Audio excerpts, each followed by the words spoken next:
guys, ngayon natapos na natin. Itatabi natin para ilagay natin doon sa may dito sa kabila.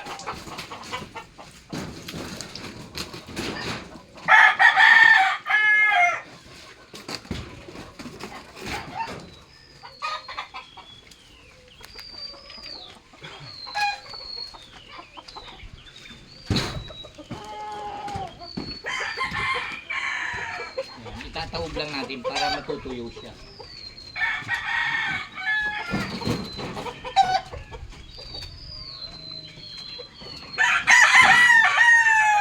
Sayang kasi guys kung matatay yan lang. May malaking alaga rin ito. Amot din ng may isang yata yan.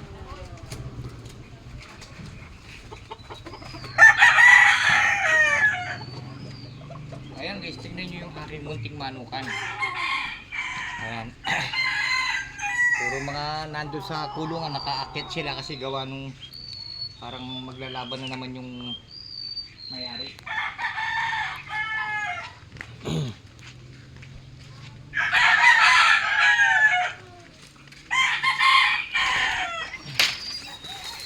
Ayan, tignan nyo guys yung aking mga yung ubisa natin sa anak ko. Ayun yung kanyang mga breeding. Nagbi-breed siya. Kailangan kasi niya tatakipan niya ng mga sako kasi gawa nung para daw hindi masyadong maanginan. Para magandang mangitid daw yung mga manok. Ayan yung sa akin guys, yung mga pangit. Ayan naman yung aking mga alagang ibon.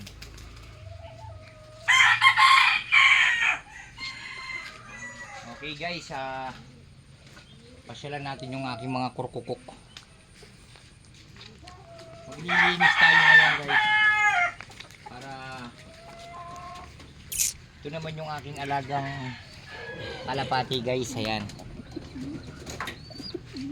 Ito naman yung mga kurkukok. Ayan guys, so mga kurkukok. Okay guys, maraming salamat.